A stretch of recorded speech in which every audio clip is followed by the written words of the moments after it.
so nice to see so many familiar faces, faces from when I started working in the Jewish community in Phoenix back in 1998, and new faces. So my name is Rachel Rabinovich. I am the program director for the Life and Legacy program. For those who don't know what the program is, it is a 4-year program partnership with the Harold Grinspoon Foundation. If you're not familiar with the Harold Grinspoon Foundation, maybe your children and grandchildren are. They also are, they take care of the PJ Library program. So if you're familiar with PJ Library. They have also partnered with 76 Jewish communities throughout North America to work on building endowments for the Jewish organizations that are most important to us today, so that just like they were here for us before we got here and they're here today, that they will be here for us, for our children, grandchildren, in perpetuity for future generations. So it's my pleasure to be here to speak about the L'Chaim Legacy program that the BJE is doing. We ran the program beginning in 2015. It's a 4-year program, and we ran it very successfully with 13 organizations. And we are officially in our second cohort. There are 8 new organizations like the BJE who are going through it right now. And all together, just those donors who have committed a legacy through our Life and Legacy program or campaign, you want to say, we've raised an estimated $74 million in future estimated gifts that are going into endowment funds that are housed at the Jewish Community Foundation. Thank you for applauding, because I forgot to mention that it's a partnership program with the Jewish Community Foundation of the Center for Jewish Philanthropy. So that's the other partner.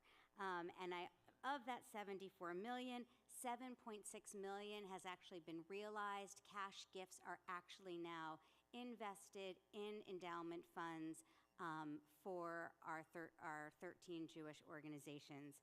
I'm fortunate to work with 21 Jewish organizations, not only helping them establish their endowment funds, but working with them to establish their legacy societies, just like the BJE's L'Chaim Legacy Society.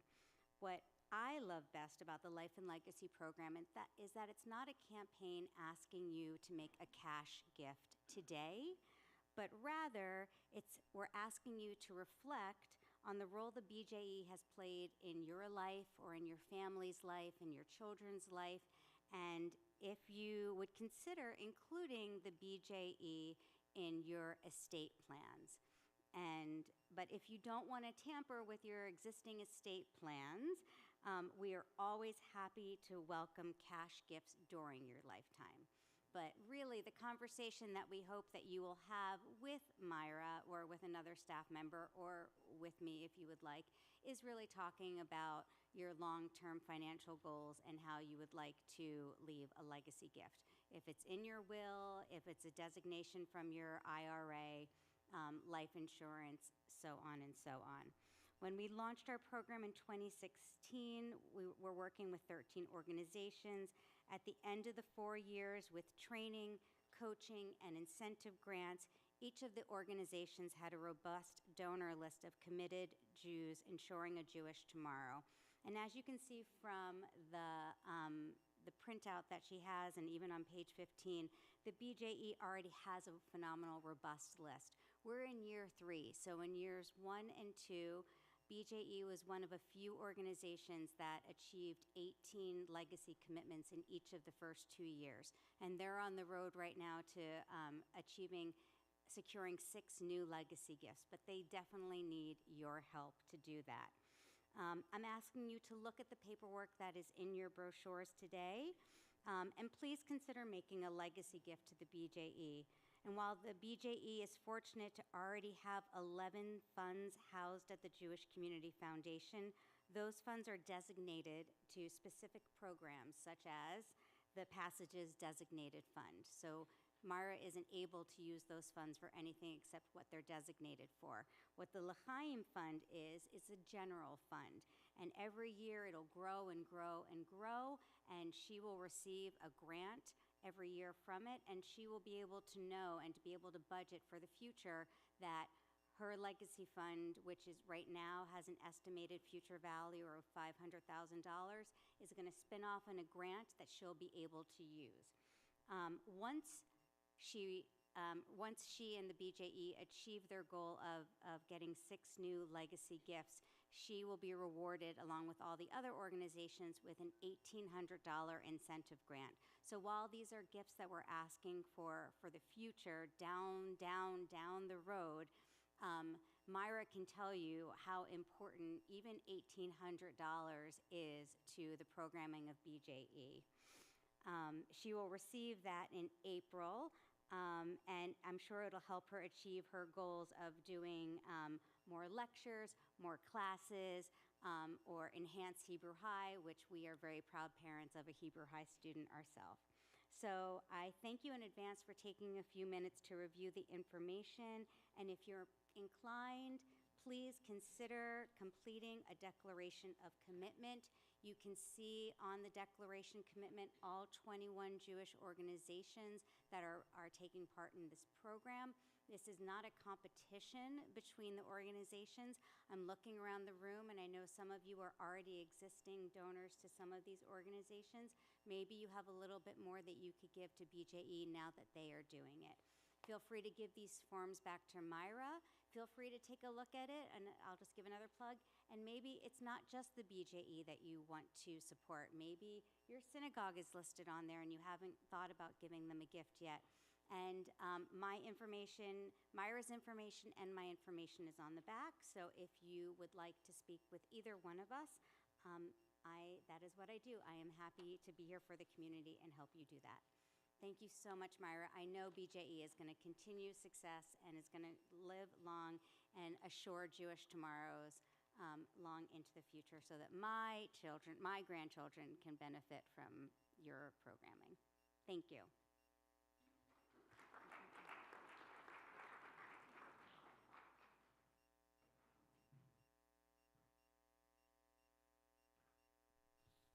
Good evening.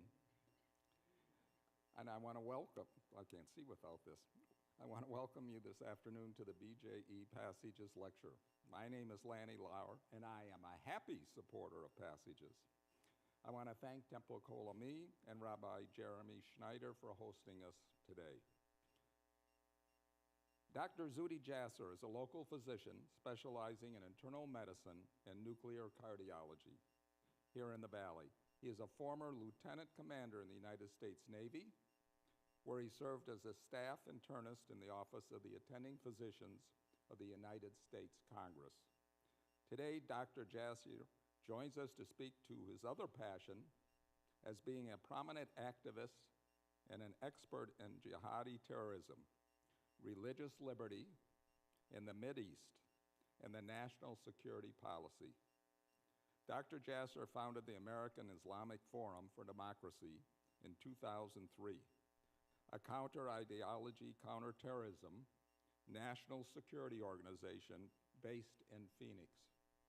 Dr. Jasser helped lead and co-found in 2015 the Muslim Reform Movement, a growing coalition of pro-liberty, anti-Islamist Muslims, reform-minded organizational based in the United States, Canada, and Europe. He is also the co-founder and co-chair of the Clarity Coalition, founded in 2020 to defend Western values against political Islam. We'd like to welcome Dr. Jasser.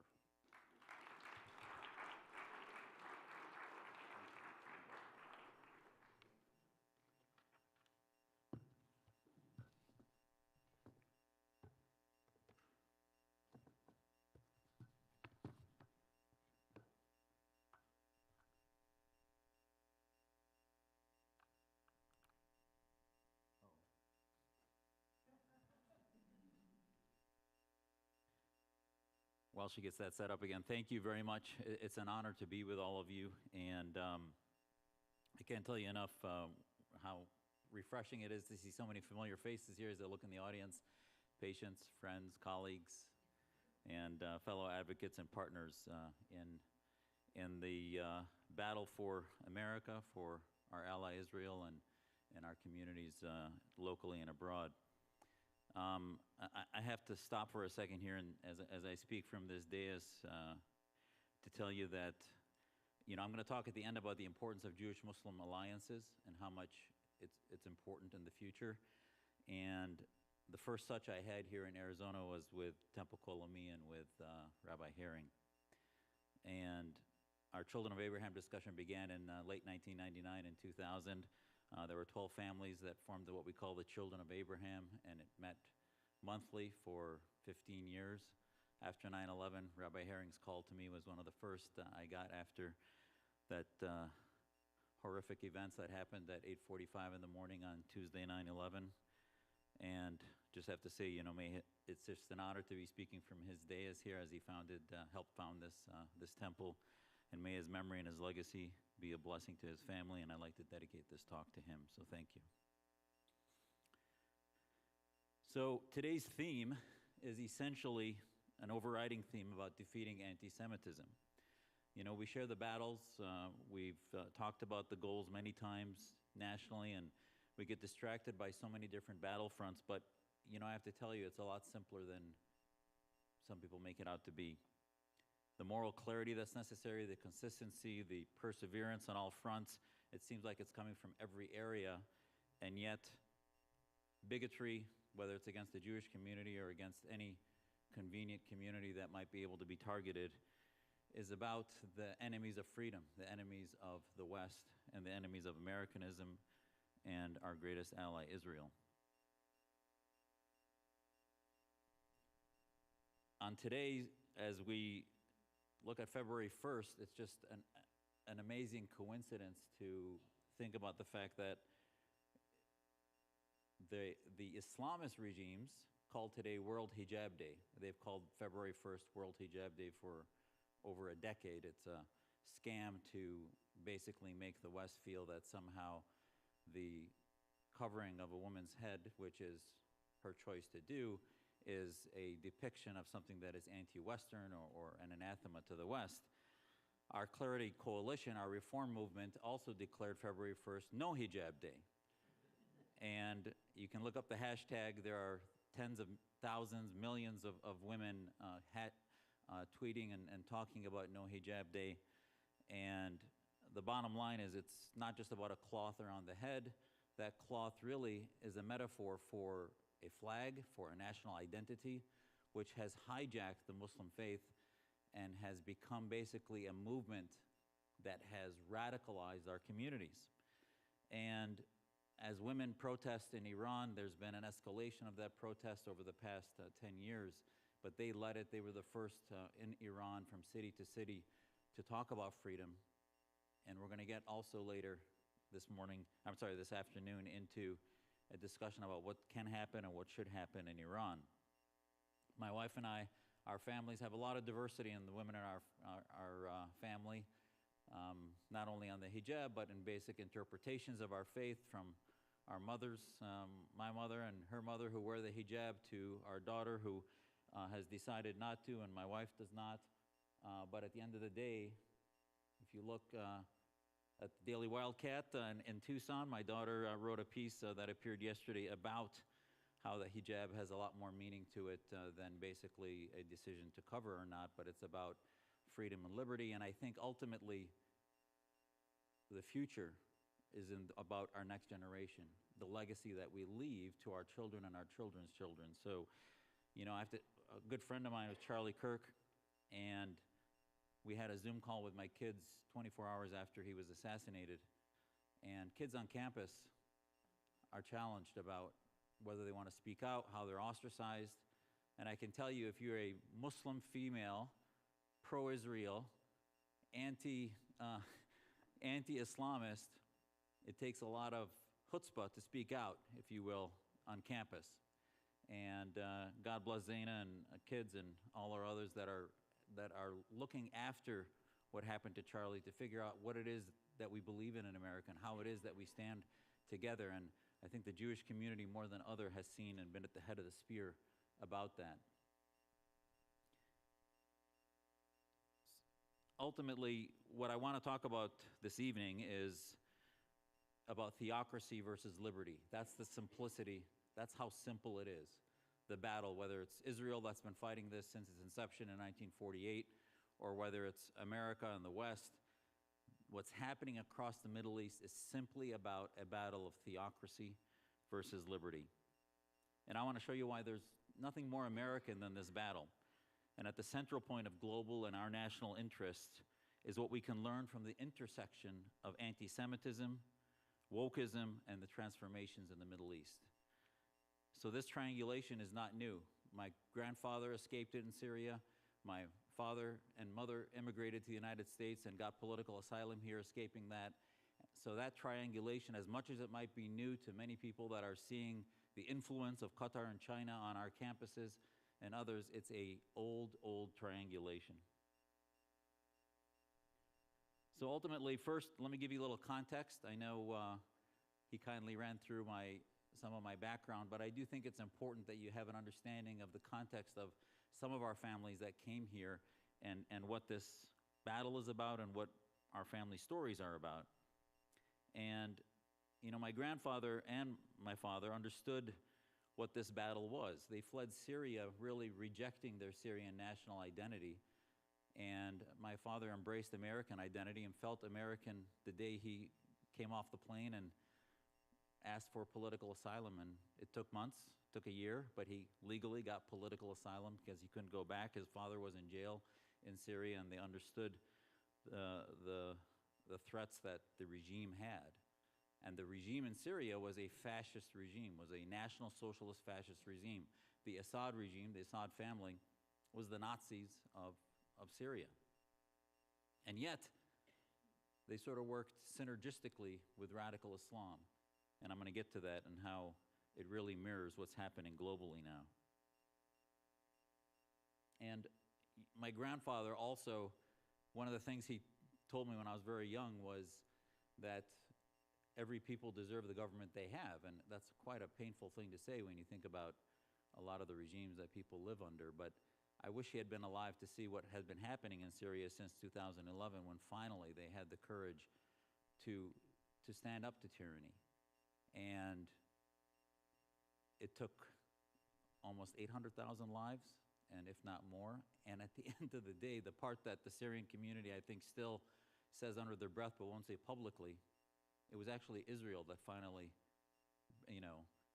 was the final nail in the coffin of the Assad regime that finally brought that to an end. Because November 24, when that came to an end, there were things that Israel did that finally shut down the armamentariums into Syria from Russia, shut down the flow of Hezbollah and Iranian regime fighters, IRGC, into Syria, and he was unable to pay his troops, and ultimately they ended. It was not, unfortunately, the revolution that finally broke it, but they certainly set the stage for it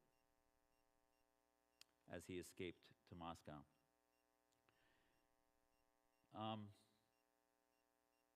If you look, ultimately, the key to fighting jihad is teaching our kids and our kids' kids what are the things that they would die for. And as much as I love my faith, as much as I have a strong relationship with God, and I truly not only worship God as the strongest relationship in my life, but ultimately I do not believe that faith is something that you should die for. God will reckon those who do not follow his faith or her faith, and at the end of the day, it is not something that we should die for. But our countries, our nation states that protect us, that give our families freedom, that give us the ability to practice our faith, I think are ultimately the reason why we join the military, why we have a military, to protect our freedoms and to protect our rights. And I learned that early on, ultimately, that what caused the disaster in the Middle East, what caused the end of human rights in Syria, which became an open-air prison for over 55 years, was the military apparatus that controlled the government, that controlled society. And that America, the special sauce in America, is not only our Constitution and separation of powers, but the fact that the military takes orders from the government, and that the military is not the deep state, as we've heard the phrase used repeatedly. Terrorism is a symptom. As a physician, I've been trained to treat disease, not just symptoms. Yes, we want our patients to not suffer, but if you only treated symptoms, it'd be malpractice. You have to figure out what the diagnoses are and treat them systematically, methodically, and through a differential. And the same thing when you approach human nature, when you approach society, when you approach our policies abroad. You could just approach terrorism as the problem, but that's a whack-a-mole program. That ultimately, there are different sources and causes of terrorism, and as he mentioned, my duty station at the Capitol was supposedly one of the safest duty stations on the planet. And while we needed a top secret clearance to be stationed as a physician there, on July 24th, 1998, a Russell Weston Jr. shot his way into the Capitol, and that was 20 yards from our clinic. I was seeing a patient, a senator at the time, on Friday afternoon, and 3 police officers, Capitol Hill officers, were killed, and the shooter tried to shoot his way into Tom DeLay's office and was down there. And myself and 6 corpsmen responded, and my wife called me. She knew it was right where my clinic was. Again, it was a psychotic, psychiatrically disturbed individual, but it was a form of terrorism. And, you know, she called me. It was 6 months after we got married, and she's like, wow, I thought this was the safest duty station in the world. And you realize that you just never know what fate brings and what stresses, what challenges we have. And as I mentioned, after Charlie Kirk's assassination, it's one thing to talk about terrorism and the threats that we have to our families and for speaking out. But when Charlie was assassinated, it was like somebody in my bunker. Charlie was a patient of mine. I know his family well and been on his program many times. And you start to realize that it's not only our troops that are on the front lines that are trained, whether it's the SEALs or the commandos or others, people who speak out that want to leave a legacy can become targets, can become easier targets. And is the response to be canceled and just go to the back, or is it to put your fate in God's hands and do what's right? So ultimately, the context of what I bring to you today is about our Muslim Liberty Project, which became the Muslim Reform Movement, started there in that picture in the upper right. It's about I've talked to many troops going to serve in the Middle East, briefed them about a Islam that's a personal faith versus the theopolitical movement of political Islam that is a threat to them. I've talked to the Bureau many times, not only locally, but in D.C., and also at various university settings from Northwestern to Duke and elsewhere. Going to do a debate at MIT in a few months about political Islam and how much of a threat it is to the West. And I was canceled before it was cool to be canceled. Been to Israel 3 times. Some of the greatest trips I've ever had was going to Israel. If you look at some of the work we've done locally, this piece was back in 2014, in which my family, right at the end of Ramadan, and we're only a few weeks from Ramadan this cycle, we went to a holiday prayer setting, and the imam started to talk about people who pretend to be Muslim in our own communities, that target our communities, that work against us, and cited a passage from the Quran that talks about spies, pagan spies that used to pretend to be Muslims to destroy the communities, and then started to talk about a doctor in the community and basically was talking about me. That appears on Fox, etc. My son at the time, who was 14, elbows me and says, you know, Dad, he's talking about you. Well, I was recording it, and we then transcribed it, posted the sermon on our website. The Arizona Republic, when it was a bit more welcoming to diverse voices, allowed me to publish a large editorial talking about this process and why moderate voices are not heard in the community and what happens to us as we speak out. I tell you this because this imam, by the way, now he's running a Sharia shop as a lawyer. He's a lawyer, but the firm he was at removed him, and he was no longer in that firm a few months later. So I tell you that to tell you that transparency, advocacy with the light of day, shedding, the best antiseptic is sunlight is the best antiseptic. Doing those types of things are the treatments that we need to have. And unfortunately, peri and post-COVID, we have become so balkanized in our ideas that this type of activities has become much less commonplace. So, with that context, we look at the three areas I mentioned to you. Middle East transformation, Iran, and many other countries, we see changes happening very quickly. And then exposing anti-Semitism, as history has shown repeatedly. The Jewish community is always at the forefront of some of the ideological challenges that, or moral challenges that are happening to communities. And we saw it not only, I'm going to talk mainly about the Marxist jihadist axis, the red-green axis, if you will, but we're seeing it infiltrate the right too lately. So it's not something unique to just the left. We're seeing anti-Semitism infiltrating the right.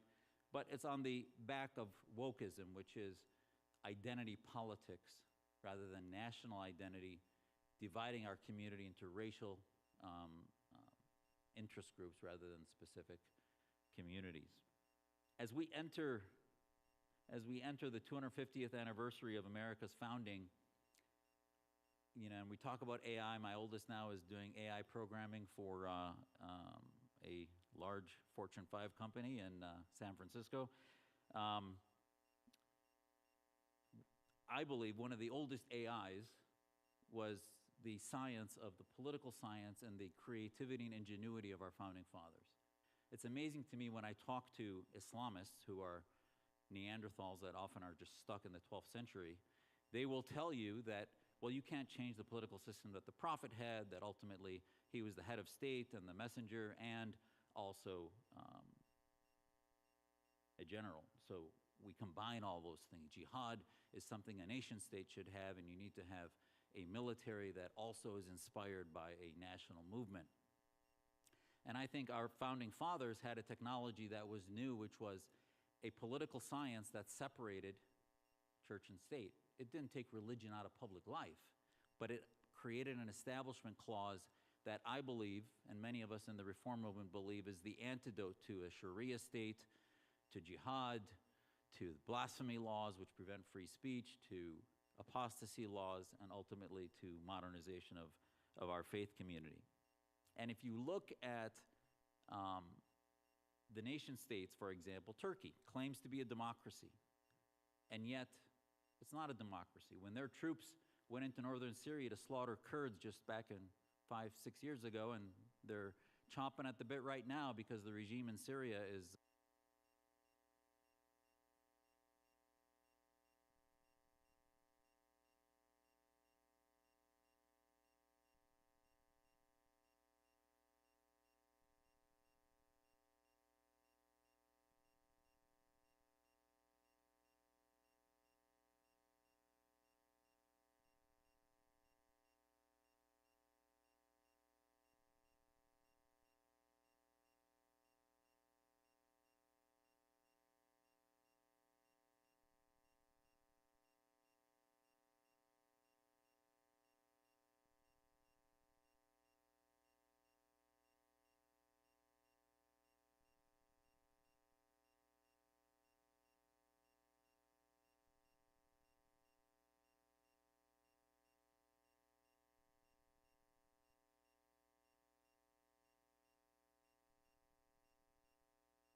But, oh, thank you, great.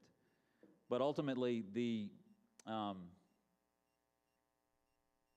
didn't happen overnight, and it wasn't just related to funding. Iran, yes, had been funding Hamas for some time, but there was a underbelly of a fervor that was activated after October 7 that was ready to go. And they operationalized a movement that all of a sudden not only somehow accepted the horrors of October 7 as somehow an end justifies the means, where terrorism was ignored, but somehow the plight of the Palestinians justified that, but turned the West completely on the defensive, as if there was no moral constructs that we lived under anymore. And this was all set into motion by the red-green axis. And the red-green axis are the world's Marxists, the anti-capitalists, the far-left socialist fascists from Venezuela to China, and including still Russia. The jihadists are ultimately those Muslim-majority countries. They form the Organization of Islamic Cooperation. That's 56 countries that are Muslim-majority. Some of them, Indonesia, Turkey, might be nominal Islamist countries, but they're not necessarily nominal, because when it comes to Israel, they're the reason that the UN focuses over half of its time on one of the smallest countries on the planet, and one of the most democratic, liberal countries on the planet. And yet, the UN, as dysfunctional and useless as it is, ends up functioning, wasting all of its time on that because of this red-green axis. And if I take you into Syria, this triangulation, this red-green axis, is something that Syria lived in, and we knew about as being some of the foundational dysfunction of the Middle East for some time. And that dysfunction is related to a yin and yang of military dictatorships like the Assad regime. Remember, the Assad regime was formed of the Ba'athist Socialist Party. So as far left as it might be, at the end of the day, when they're far, far left, like in China, they basically become fascists because they control thought throughout the country. So what do they have to do with Islamists? Well, they claim to have been against the Muslim Brotherhood. They claim to have been against ISIS. But I think the West started to understand how there was a synergy there, which was, while at the end of the day they might fight each other once one of them gets into power, the existence of that binary fight creates a nuclear wasteland for everything else in the country. So the Egyptian government, for example, Mubarak, half the time the Muslim Brotherhood would be in the parliament, operating, etc., and then he'd wipe them out, and they'd start from zero again. You look in Saudi Arabia, the Wahhabis were given access to government, given access to the judiciary, and access to not the military, but ultimately the Wahhabis were allowed to radicalize and create one form of Islam that was a yin and yang. And now, right now, MBS says he's reforming by doing some window dressing type changes and reform. But yet, that reform is a mirage, because the only educational civic institutions being created in Saudi Arabia are not reform-based organizations. They're not modern. They are basically handed over to the Neanderthals of the Middle East, of Islam. So that's the two institutional systems that exist: a military authoritarian dictatorship and a Islamist theocratic regime. And that yin and yang creates an inability for any moderate thinking to evolve within those societies. So we saw it in Syria. Assad wiped out Hama, which was the Muslim Brotherhood, in 1981. And as he cleaned out Hama, there was a lot of collateral damage that included most of the moderates. So if you look at the core battle, if you will, and this is why many of us, and I've been pulling my hair out for 25 years now since 9/11, trying to get Muslims to understand that one of the reasons why our organization, I believe, has grown significantly, but in the scheme of things, it has not been anywhere near what I assumed it would grow to. Because there's not enough skin in the game, there's not enough fear in the Muslim community in America and the West to drive what you see happening in Iran. There's not enough fuel in their mindset. They're so protected here by the rest of America that there's no reason to fight for liberal values, because they live it. They can reject the theocrats. They can reject wearing a hijab. They can reject the hudud punishments that exist in Pakistan and elsewhere, where people that violate, we see some honor killings that happen here, but it is an aberration.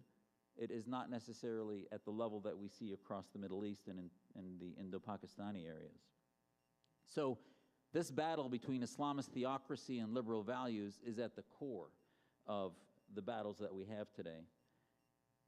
And I think that's the basic nature of the understanding of why there is such a moral imperative for Muslims in the West to use the freedoms that we have to lift up the values for equality, equity, free speech, women's rights, gay rights, bodily autonomy, anti-theocracy, religious freedom, and anti-authoritarianism.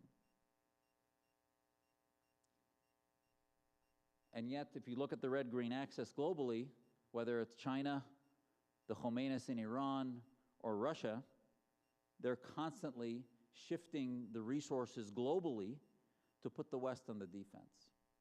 And we learned, I learned a lesson like most of Americans did, that Iraq was not going to democratize simply by getting rid of Saddam Hussein. We had a lot of wishful thinking, many of us, that supported that war. But I think ultimately we learned the hard way that, and still you can look at the method in which we got into that war. Saddam Hussein had 500,000 troops right, miles away from him, and he had an opportunity to surrender or not claim that, to allow inspections, et cetera, so that we can know that whether he had weapons of mass destruction, but that did not happen. But at the end of the day, Iraq did not have what's going on now in Iran. So there was no insurgency, really. There was no large mass movement. So not only do we break Iraq, we had to then create a civic institutional base in which they can operate. That doesn't have to happen in Iran. It's very different. But the problem is that the red-green axis, and this is why when we get to these times, what's happening in Iran right now is a once-in-a-millennium event. Not even a century, once in a millennium, which is you have political Islam, theocratic Islam on the ropes. You have a country that is post-autocracy, which was the Shah, post-theocracy, that might finally, just as in Europe, many of those countries in their revolution evolved post-autocracy into a liberal revolutions, if you will. These countries, Russia, China, Iran, the Khomeinists, are doing everything they can to fuel the system so that the military regimes can continue to operate. That's the global red-green axis that we see at the UN. If you look in Syria, for example, one of the reasons my family and our families were so pro-American was most of the weapons that were used to kill our families were from Russia, were Soviet weapons in the 20th century. And most of the inability of the people to fight against their governments was because they had no weapons. So as we look at whether we should do anything in Iran, as the death toll starts to go up, to think that the people have the means to fight a regime that might use gas, might use whatever means they can to stay in power, they have no weapons. So very different than Iraq, we can do it from the air. We don't need ground troops in Iran. That ultimately, as they're leaning back and on their heels, you break the head of that snake, and that regime will be gone. The red-green axis not only operates globally, but it operates domestically. There is no single human being that's more a metaphor for the red-green axis in one person than Mamdani in New York. Because de Blasio was a socialist in New York City and pretty much represents a pretty extreme form of politics when it comes to the economic wing of the socialist wing of the Democratic Party, since he basically was synergistic with the Democratic Socialists of America. But he was not an Islamist. Now, he cozied up to them, but Mamdani is both. Mamdani was working with this Imam Siraj Wahhaj, and when Siraj Wahhaj, that I have pictured there, Mamdani took a picture with him a week before in order to cozy up to the mosques in New York City. Siraj Wahhaj, if you read my book, A Battle for the Soul of Islam, that man in 1995, when I was in Navy uniform, I went to the only meeting of the Islamic Society of North America I ever went to, was to go see Siraj Wahhaj, was to present a paper actually, a medical paper at the Islamic Medical Association, but he opened it, gave the keynote address, held up the Quran and said, it is our job as Muslims to not only Islamize America, but to replace the Constitution with God's Constitution, which is the Quran. And I became syncopal. I was going to pass out because I'm in my uniform at this thing in '95, And basically, I go to the microphone when people can go up and say where they have tables, et cetera, at this large convention. It's about 50,000 people. And I said, I don't care what you believe about policies, but what your keynote person just said is a violation of most statutes that exist on sedition and the violation of our citizenship oath, and has no place in this country. So if you believe that, you shouldn't even be in this country. And I called upon everyone to basically reject their membership in that organization, which is a Muslim Brotherhood organization. And by the way, you can verify that story. My wife and I had not met yet. 3 years later, we met in 1998, and she said, I've seen you before. I'm trying to remember where I've seen you. And she said, yeah, that was at the Islamic Society of North America meeting. Bottom line is, that's the guy that Mamdani's cozying up to. And Wahaj's kids then had a terror cell that was found in New Mexico, so it's not like his apples are falling far from his tree. The other red-green axis is clear. It comes to Congress. It comes to institutions. AOC and Ilhan Omar are essentially the red-green axis of Congress. And Rashida Tlaib, very similar. And basically, this is why, many of us are getting also involved in politics to demonstrate that we can prosecute the case, that it's not about the faith, it's about strategy, it's about understanding what the ideologies are that threaten our communities. It's about the battle between liberty and theocracy. And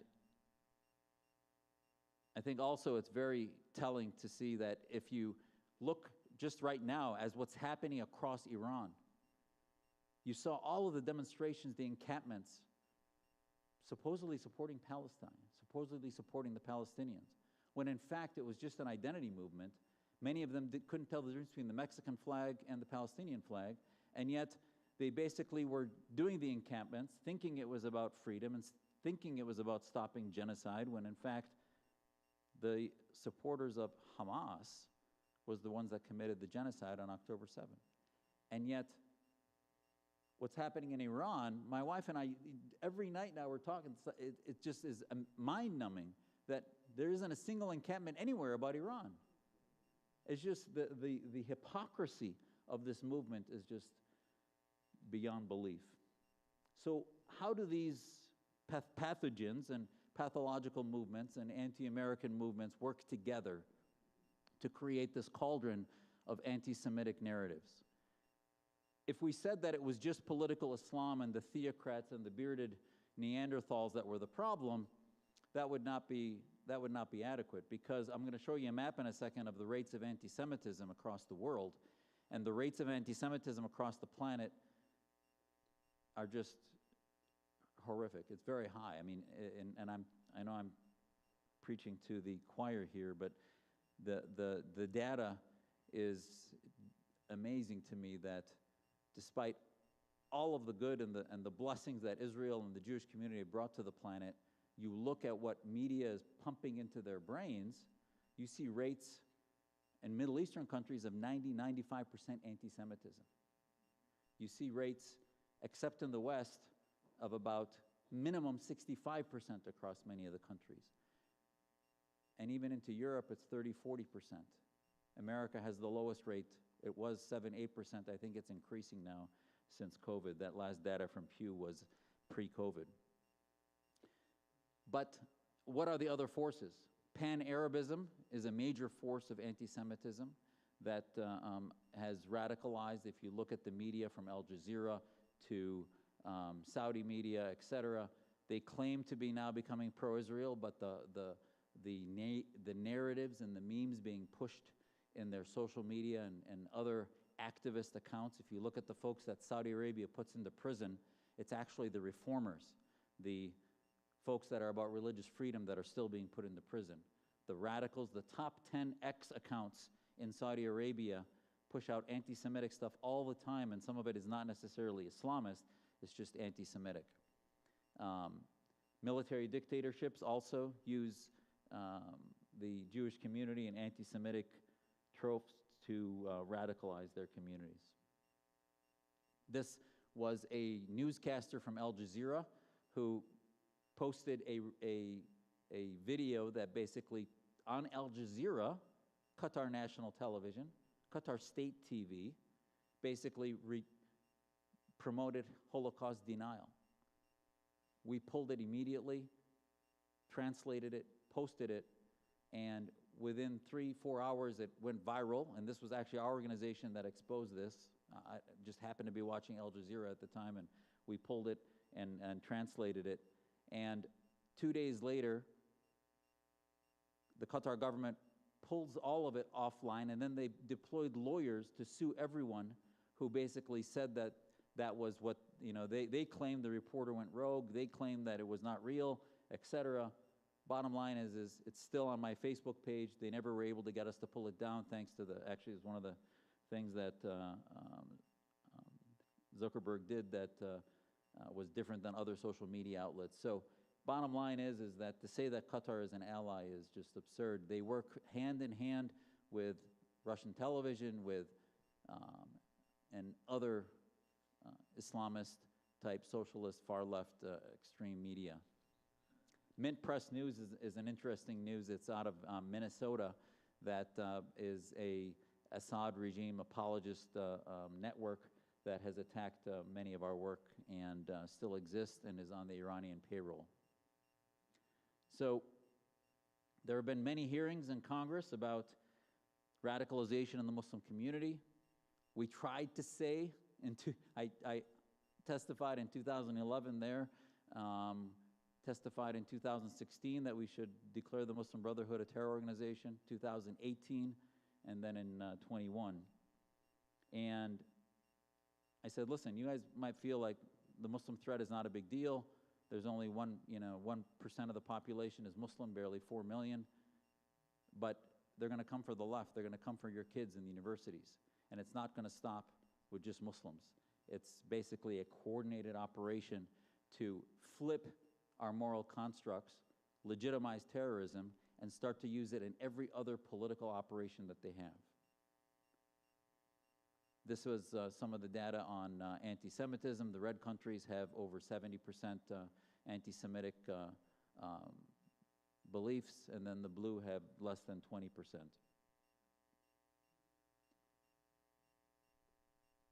To step back, obviously October 7 changed quite a bit in the reality, and that it wasn't just about the funding, it was about being ready to defend not only Israel to defend itself, but for America and the West to understand how much of a threat Israel lives under day after day. We have an ocean that separates us from, Eurasia, if you will, and I think sometimes, and we see this now with some of the shifts in foreign policy, that the doctrine of isolationism is gathering much more and more steam, and I think President Trump, to his credit in the second term now, has, I think, enacted a foreign policy, thanks to Secretary Rubio, that has basically not allowed that to gather steam practically. Ideologically, I think they could do a better job in making the argument, what I call sort of an over-the-horizon argument about, yes, we don't send troops on the ground, but we have surgical methods in which we can prevent major threats from affecting our interests, affecting our ideals, and hampering our enemies significantly. And I think if you look at the Hamas Charter, if you look at what has come out on university campuses, the moral depravity of the defense of Hamas is just unbelievable. And yet, if you look at Qatar's press release, I'm going to show you in a second. I thought that was, I guess not. Let me step back for a second, though, and make sure that we all know what we're talking about when we talk about political Islam. Political Islam is a party movement, a political movement, theopolitical movement, that instead of having parties like we have in the West, Democratic, Republican, Communist, Socialist, whatever it might be, they see the faith as a party. They see the Constitution as the Quran, not as a human document, but as God's document. They see the government as God and the interpreter of God's law, and therefore not up to human interpretation, but rather literalism, if you will. And that's what, whether it's the Shia version of Khomeinism, same threat, political Islam, as the Sunni version, which is the Muslim Brotherhood or the Wahhabis of Saudi Arabia. And yet, the left seems to ignore the fact that the West has principles that that believe and defend the individual over the tribe, the individual over the collective, the rights of people to determine their own bodily autonomy, and this dichotomy seems to escape Code Pink that goes to Tehran and is a far-left organization, and yet they seem to ignore the fact that it's Israel that has the pride parades, and in Iran they hang them or throw them over cliffs. And yet, we talked earlier about the hypocrisy of Muslim populations that are targeted in the tens to hundreds of thousands. The Uyghur plight in China has been ignored roundly, as Saudi Arabia talks about trading with them using the Chinese monetary currency and a shift away from the West on a lot of their economic means. And they basically put out press releases saying that it wasn't too bad what was happening to the Uyghur population, and ignoring the fact that they were forced to eat during Ramadan. They were put into camps. About 2 million out of the 16 million are in camps. And it goes on, and the hypocrisy is beyond simply China. We see that in Iran and everywhere. So what else does the Red-Green Axis do? The Red-Green Axis coordinates with universities and invests in them very heavily. And many people say that, well, what do they get in exchange for that investment? It doesn't color what Georgetown does. It doesn't color what various universities do. But actually, they do put into place those individuals who advocate for ideas that are anti-Western, that are Islamist apologists, and create schools of thought within those institutions that harbor an ideology that basically gets them a lot of return on that investment. And the money is just astounding.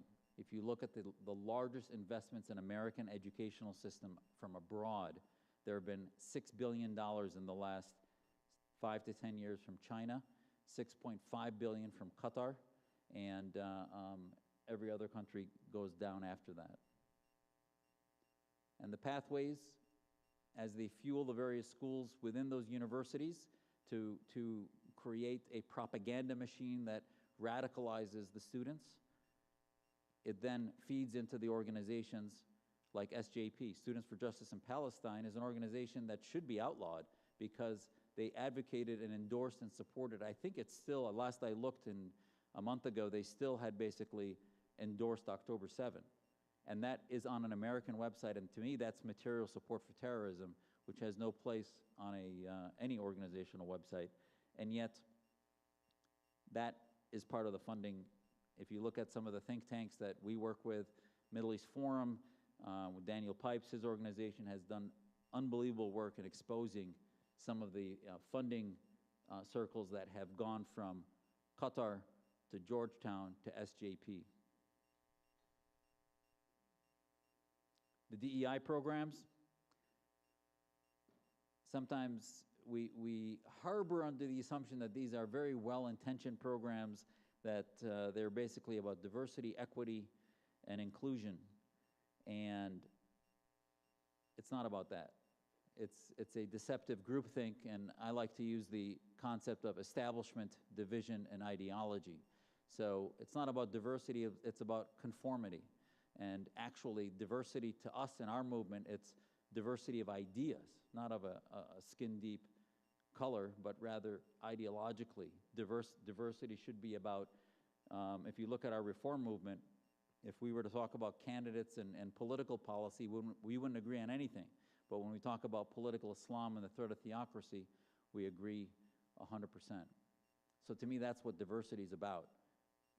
And the establishment, I think for all that there have been a lot of naysaying about President Trump and the Trump administration, et cetera, and what that political movement is all about, the one thing I think we can agree on is that it's an anti-establishment movement. And when you talk about establishment, to me, there's nothing dear and near to my heart than fighting the establishment in the Muslim community. I mean, the imams and the clerics are the problems. They think they know everything about everything, and they don't let anybody else run the show. No women on the boards, no non-clerical educated or stamped people in their organizations. So that's an anti-establishment movement. If you look at the DEI programs, many of them are about an establishment, an intelligentsia within the universities, within American institutions that said this is what we can do. We saw it in COVID as a doc. I saw my profession weaponized, in which free speech was taken away. You couldn't disagree with certain policies, shutting down businesses, vaccines, et cetera, all under the rubric of public health, if you will. Not inclusion, but exclusion. And I think sometimes some small communities were exploited in order to create a milieu about DEI. And at the head of that was the shield of Islamophobia. It just was befuddling to me that I would go to speak at Northwestern, and before I got there, people that, bless you, people that didn't know me, they would write, oh, he's an Islamophobe, he's anti-Islam, and is basically trying to demonize Muslims. And then they'd listen to the lecture we gave and the talk we would give to the community and the students, and to a T, every student newspaper that reviewed a speech that I gave at universities afterwards never used the term Islamophobia, because it would be just an incorrect representation. So, and yet, if you're not Muslim and you say the same thing I'm saying, you're targeted as being a racist, when in fact Islam is not a race, it's an ideology. The moral constructs were turned on their side, were turned upside down. We saw, and this wasn't new, even in America it wasn't new.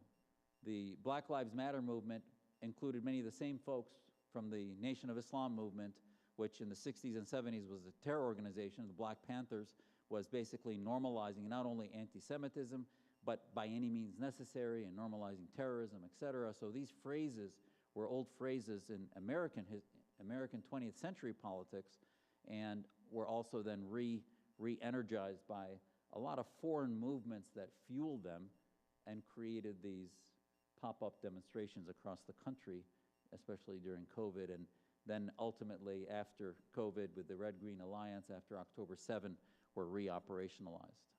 And they weren't grassroots movements. These were AstroTurf. Many of them were paid to sit on campuses. They found Ezra Nomani, who's a good friend of mine and is part of our leadership in our Muslim reform movement. She's now a reporter for Fox. Did a huge amount of research on the funding streams for a lot of the demonstrations on campuses against Israel, and many of it came from some of the Soros-funded organizations, and many of them, those students were not students. They were actually 25-plus individuals that were simply hijacking university attention. I do think that this is a morally challenging time for our communities, especially you see that when we had hearings about this, they were unable to articulate what should be the position if somebody asks about genocide. If somebody mentions an apologetic on genocide, somehow, as Elise Stefanik bravely asked the presidents of the universities what their position would be, they weren't able to provide a clarity. Now, many of them were fired, but that doesn't really fix the problem, does it?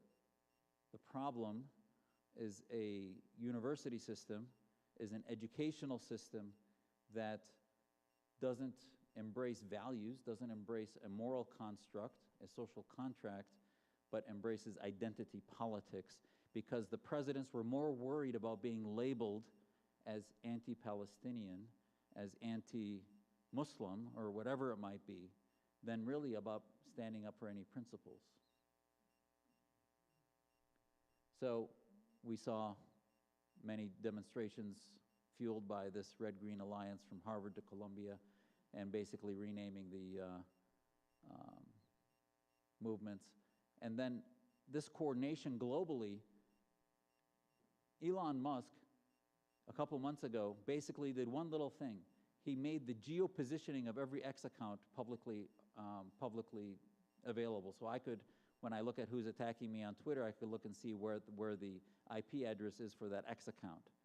Well, he exposed what many of us already knew, which was if you look at most of the accounts that were talking about what's happening in Gaza, talking about what the IDF was doing, weren't even anywhere near Israel.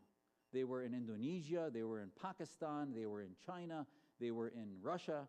These were basically agitating accounts that were trying to create a social media movement that agitated the Middle East and agitated the world.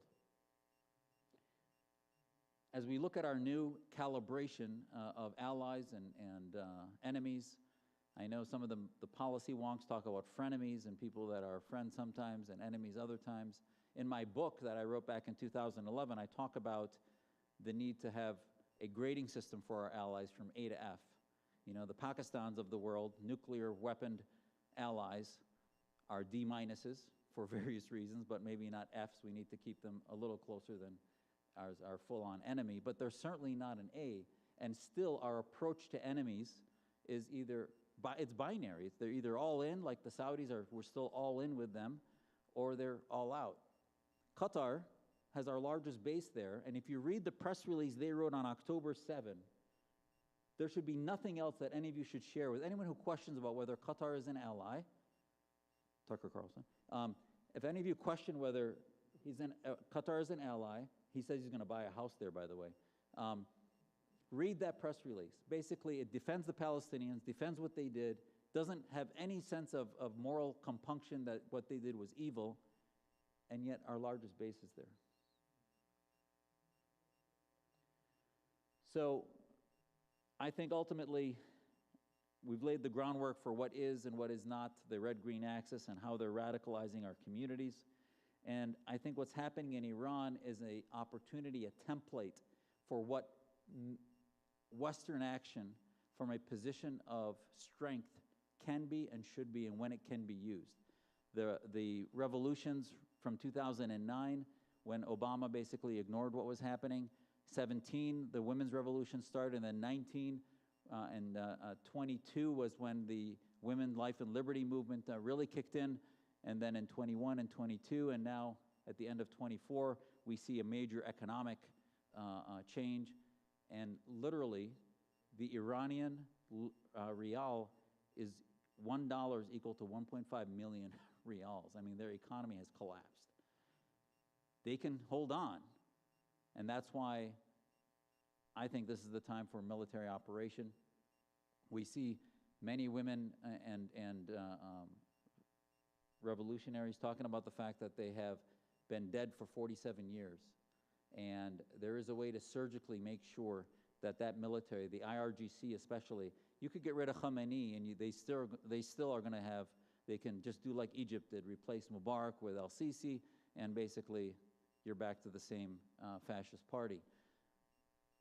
But if they systematically wipe out the IRGC like Israel did to Syria, Israel in November 24 systematically wiped out the military components in Syria over 3 weeks.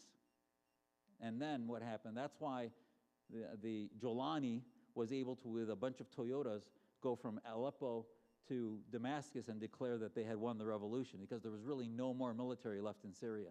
So, and they had basically not been paid for a month now because of what was happening. So I think similarly, that same template can be done in Iran, which is to shut down the borders, not allow any more weapons to come in from Russia or from abroad, and then wipe out their main military capacity, which I think is what's brewing right now. 85% of the Iranian people are against the regime. That movement could not be larger and is continuing to grow significantly. If you look at the nuclear program strikes that we did in June, it was very effective and set them back about 10 years. So now that's why what's happening now is they're reaching out to North Korea to try to get a shortcut so that they can have weapons. North Korea produces 6 to 7 bombs a year. They've got, I think, 60 of them in their arsenal. So are the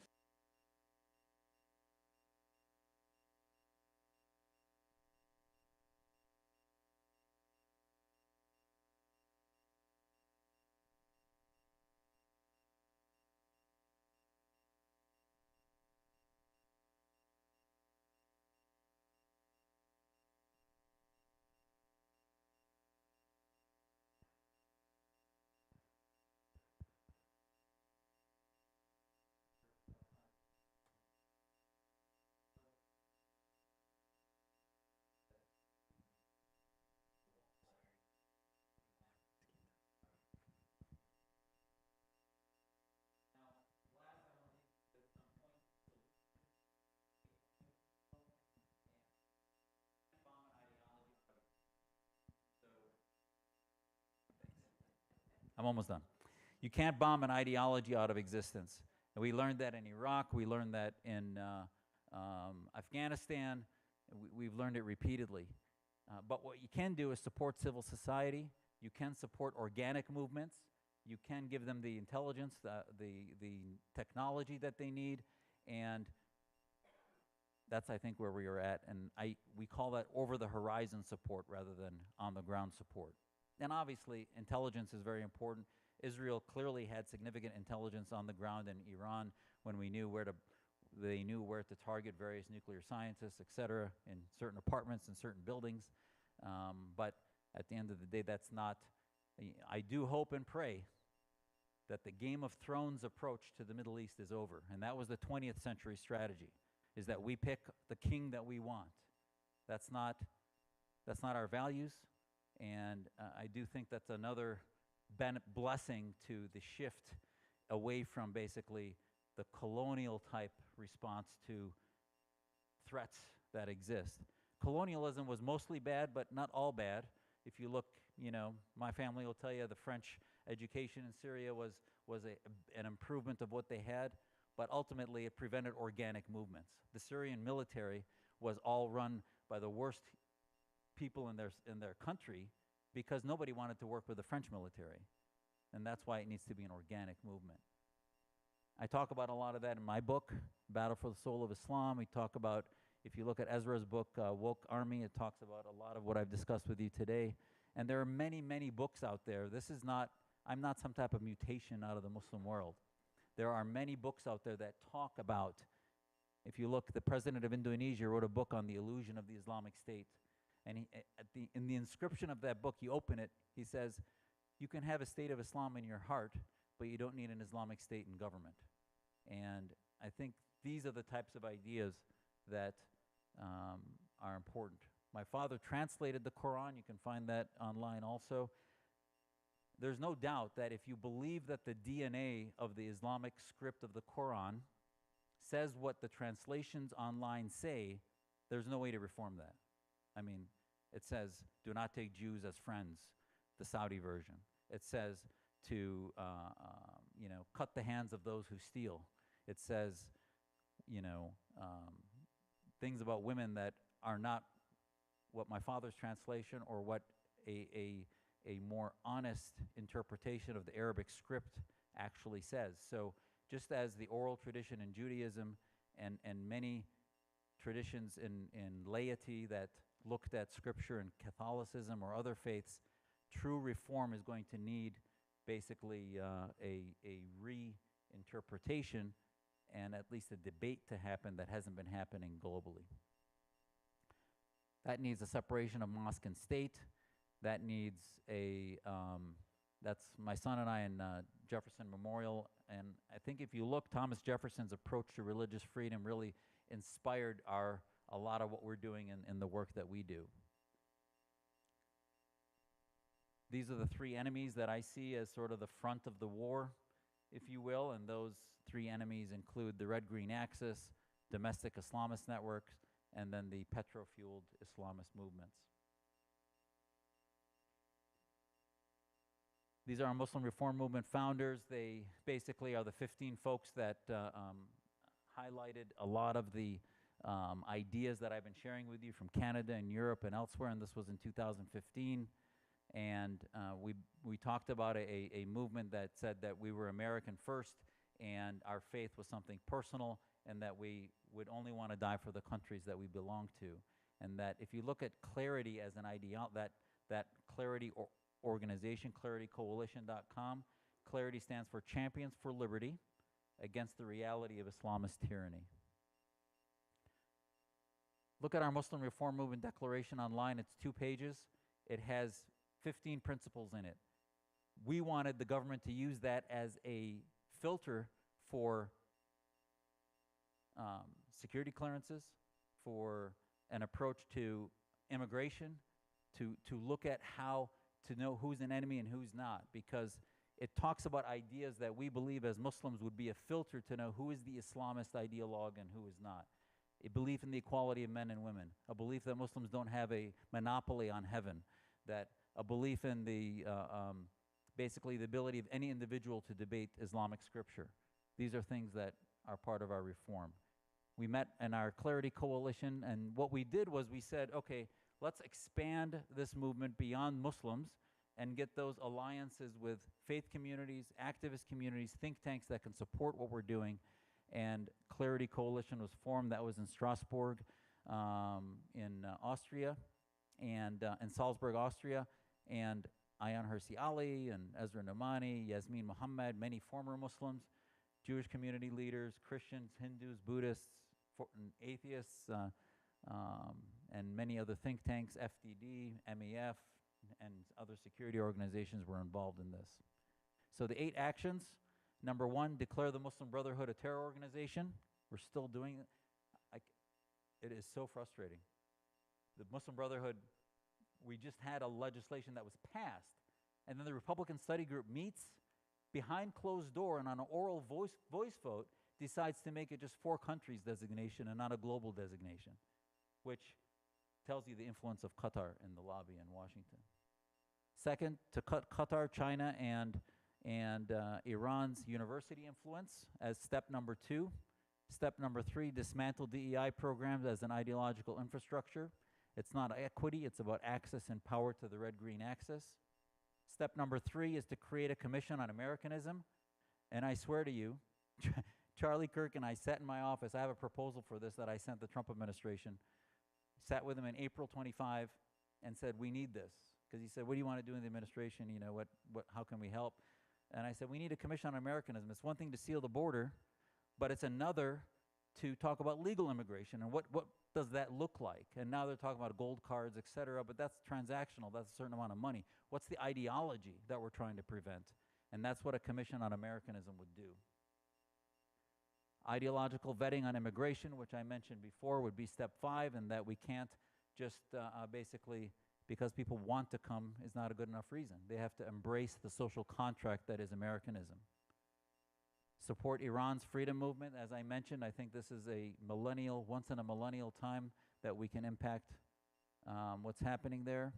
And then taking sides within the House of Islam. This is something I've said repeatedly, is that we have to take sides with the reformers within the House of Islam. It's not a battle for someone else.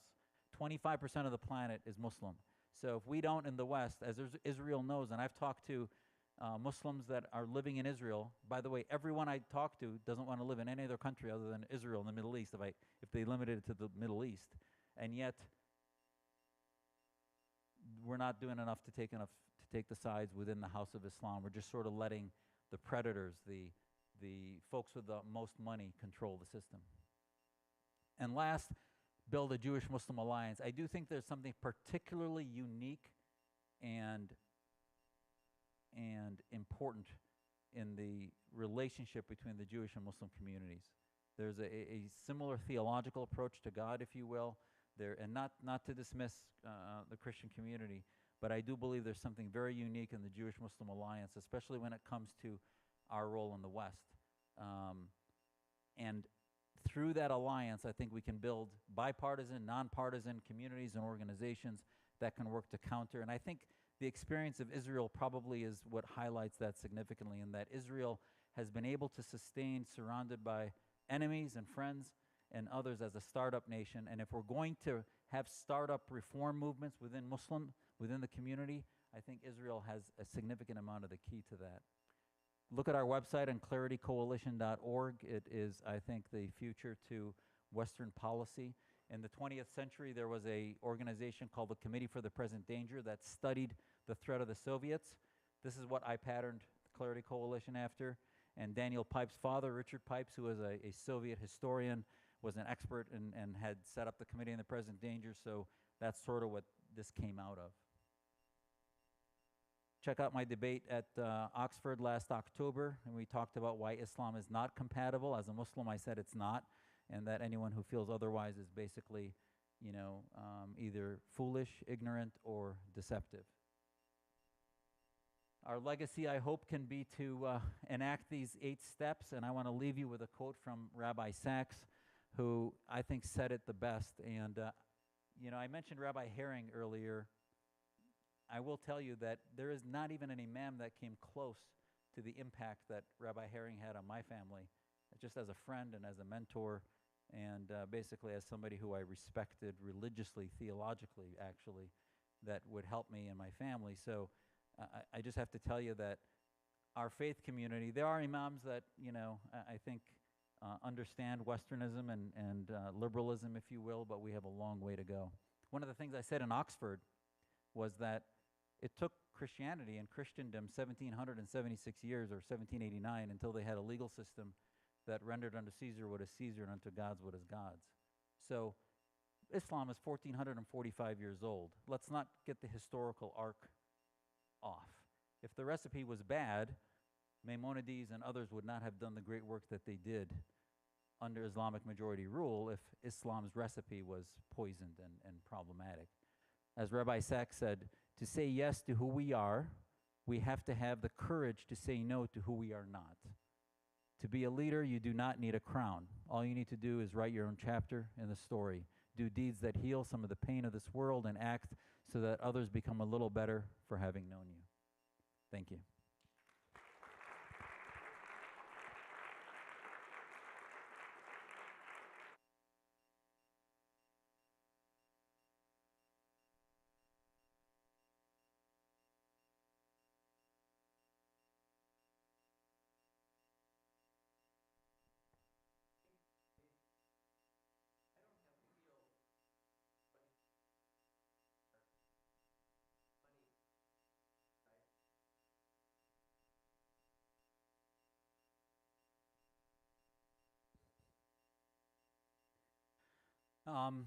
So that's a great question. I can send you some of the work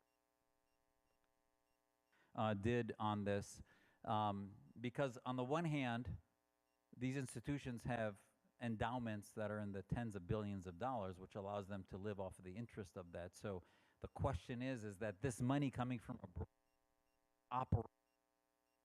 it's not endowment money. So it becomes much more effective in basically allowing them not to tap into reserves, not to tap into interest, and basically use it for operationalizing, number one. Number two, when Qatar gave $1 billion, that's not in one item. Sam can sit here and talk to you for hours to try to show you the forensic accounting that he did to put that all together. Because they gave money, for example, to science departments, engineering departments, and spread over hundreds of checks into Georgetown, not all into the Middle East Studies Department. And then then you start having the shifting of monies within the organization, which is why these hearings and members of Congress that you trust and others are so important to have, because there was an act that our coalition just now still is having a hard time passing, and it was an act that basically told the universities that for monies over $50,000, they need to report that money. Right now, it's at $250,000, and there's no $1,000. So basically, on the books, they're supposed to tell you where they get foreign money for, because they basically become foreign agents, right? There's a Foreign Agent Reporting Act, FARA, and yet universities don't have to report that. So there's an act before the Senate that still hasn't passed. It's been before them for 2 years. We're trying to get them to add enforcement so that the nonprofit status of universities and a lot of their statuses can be threatened. So the percent amount that the Qatar and China money, it basically might simply be 5%, but operationally it's 20 to 30%, because the rest of it is all tied up in endowments and fixed assets. Yes, ma'am. Yeah.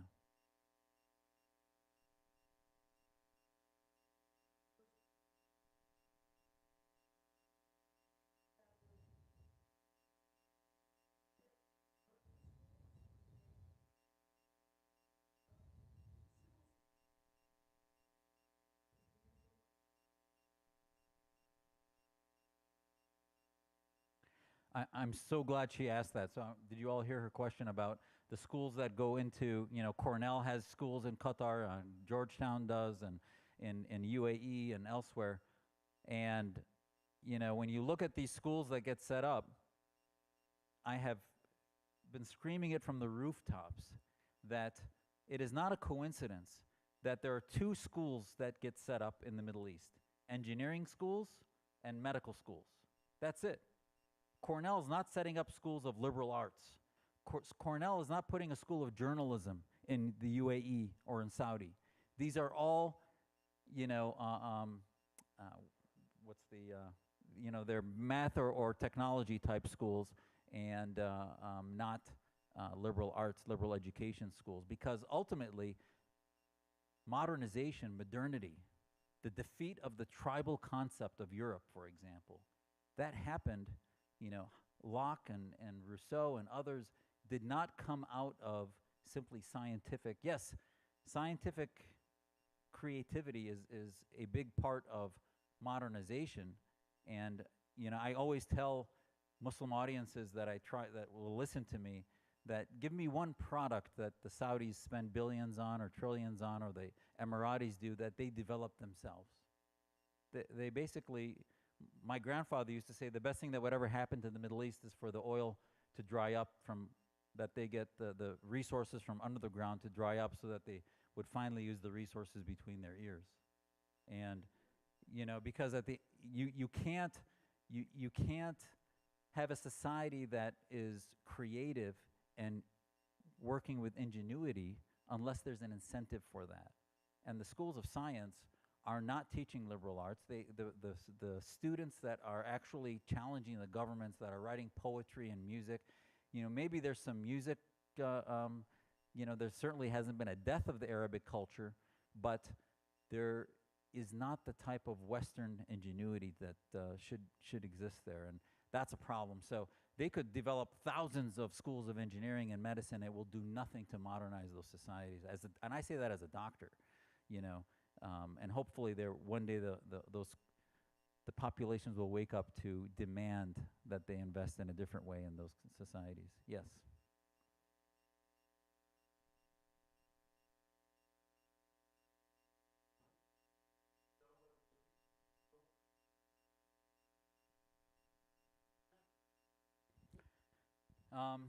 All of the above. I don't think they're sending too many. Those are very small countries that have small populations with ungodly wealth. That there's for those citizens that are part of the royal families and connected to the establishment of those countries, they have no reason to leave. If you look, for example, Saudi Arabia, which is a much larger country as far as people are concerned, with tens of millions in their population, they will send many to our country, and have stopped doing so as of 10, 15 years ago because of the threats that exist. And if you look, one of the last terror incidents that happened in Florida was a Saudi military officer, Air Force officer, that they claimed was radicalized, which to me is an anathema when it comes to Saudi military, because they train as jihadis. They train that jihad is what they're training for, but it's only the jihad that the royal family calls for, not other jihad. So to somehow say that the Air Force guy that was in Florida, or the ones that are training with our military, by the way, when they come here to train or come as students, they're training arm in arm with our military and getting some of our secrets, et cetera. So it's very concerning to me, and we should have a process in which we vet those, because they don't share our values. I mean, imagine in the Cold War if we were training with the Soviet military. I mean, that would have never happened. And yet, somehow they attack us. They put press releases on October 7 that clearly shows they're on the other side of this conflict, and yet we're working with them hand in hand. The foreign minister of Qatar just a week ago basically told Mark Levin and others, directly responded to Mark Levin, who's been just amazing on exposing what Qatar's doing. He tweeted out to Mark Levin, he said, if we were such a threat, why would your military still be here? You're lying, etc. And, the reality is that there's a lot of assumptions there that are basically, sadly, not true. Yes.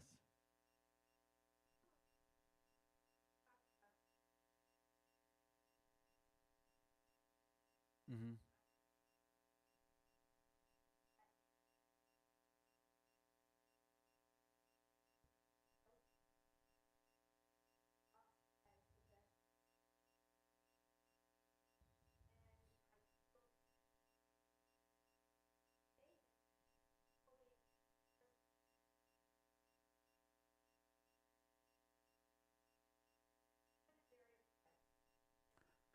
Well,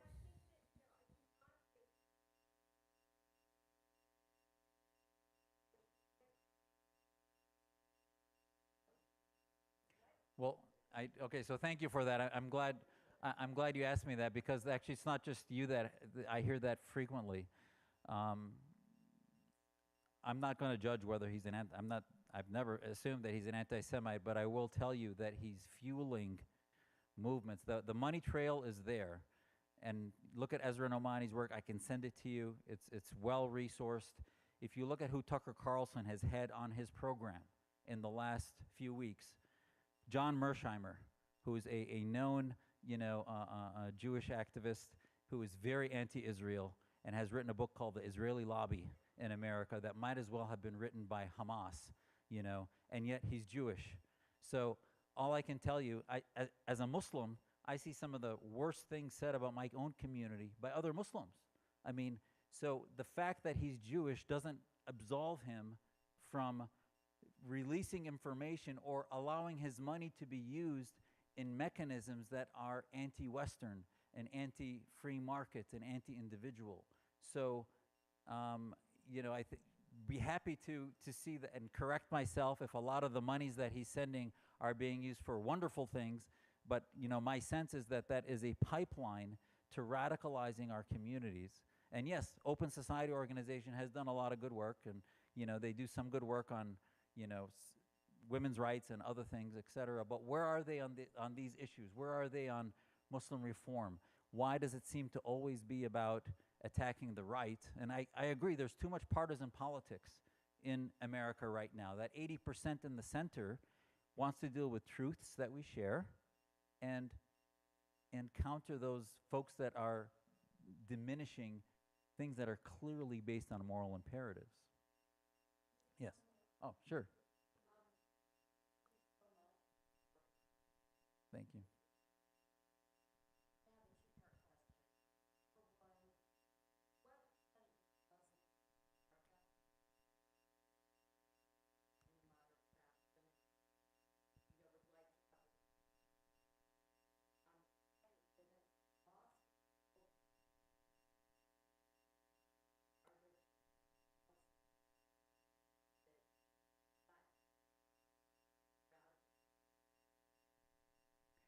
Thank you for that. Um, she asked me what percent of Muslims in America think like me as far as many of these issues, and then the second part was about yeah, mosques that teach it. Yeah. What percent of mosques in America also teach similarly? So, first question, percent of Muslims. Actually, let's start with the mosques. That's a little easier. We've studied this in depth, and 80% of the mosques are Islamist run. 80 to 85%. So they're a big part of the problem. But that's establishment Islam. That's foreign funded Islam, petro-Islam, most of the mosques. That little mosque that I had a picture on that I went through quick was the one my family founded in northern Wisconsin. It's still a small mosque. I had gone back to visit it. They didn't want foreign money, and basically it stayed as a small mosque. Most of the larger mosques are foreign funded. So with that money, the mosque in Tempe, for example, Saudi-funded mosque, and has fueled the Palestinian, anti-Semitic type movement. The ideological movements of the Brotherhood basically also infused a lot of these mosques across the country, and that's the establishment of our faith. So normative Islam is radicalized. Normative, which is the establishment, the institutional Muslims, there are very few institutions that have been given enough fuel to have this innovation, to start to look at modernity and begin to challenge authority and speak truth to power. Let's talk about the regular Muslim, because if you look at Muslims, that's one of the reasons, my daughter's piece, if you read it from yesterday in the Wildcat, she'll say, you go to the mosque, and rather than Muslims, and she wrote this in her piece yesterday, she said, rather than them ask her about her school and, they tell her to get out of the men's area, and she's like, well, she even wrote in there that she went to get a drink because that's where the fountain is, and has nothing to do with her wanting to mix men and women. And so this is who's running mosques in Tucson and Arizona, etc. But what percent of Muslims go to mosques? So as a result, 10% of Muslims go to mosque regularly. 1 out of 4 go to mosque twice a year, and that's it. 80% don't go at all. So the interesting thing is that with those numbers, and Pew Poll looked at those numbers, you then look at Iran, 85% of that community now, of that country of 70 million people, are revolting against the theocratic regime. That's a Muslim majority country. It's not all Muslims. There's Baha'is and Jews and others in Iran. But bottom line, it's Muslim majority. So that's the hope of the future, is that Muslims in this country, I believe 25%, that's what some of the polls say, are Islamist. 75% are not Islamist. But do they believe like I do? I don't believe so. The percent that agree with everything I've said is probably a minority. But why is that? Because a lot of what I went over with you is a postmodern, classical liberal education, right? It's not just simply, you can have a lot of, and some of the most radicalized people I've talked to are physicians, are engineers. The head of the Muslim Brotherhood, the head of Al-Qaeda, and the head of ISIS are all engineers or physicians, which is why the answer to your question about the problem with these schools. So classical liberal educations, which looks at more open thinking, in which the West said, you know what, we save one life, we save all of humanity. You know, my grandfather used to say, why don't they ever take, he said, you know why they never take Chinese or Russian hostages? It's because they tell them you can have them, right? I mean, they'd be like, okay, fine, we don't care. So this is the issue, is that the West was about protecting the individual, and that we would do anything to protect one life. And that liberal education through, you know, studying philosophy, studying poetry, and having that critical thinking, our societies in Muslim majority countries had not gone through that. And that's why this is the problem, is that they might be educated in vocations, but they don't have a classical liberal education, which is a significant necessity for reformation, and modernity. And that's, I think, a minority within our population in the West even. Yes? Well, okay, yeah.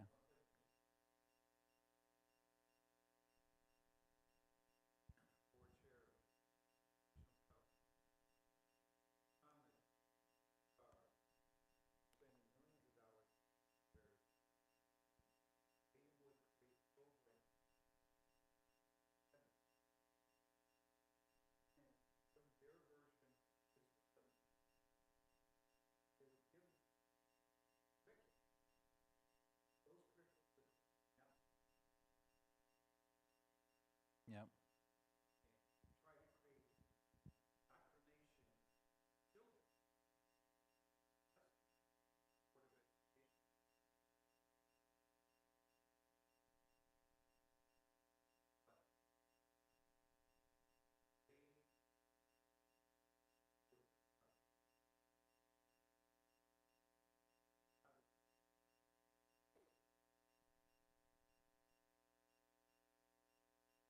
Imagine if they put that money into liberal education, what would happen? And the Saudis instead were putting $500 billion into a city in the desert that they now have abandoned. So, well, thank you for your time.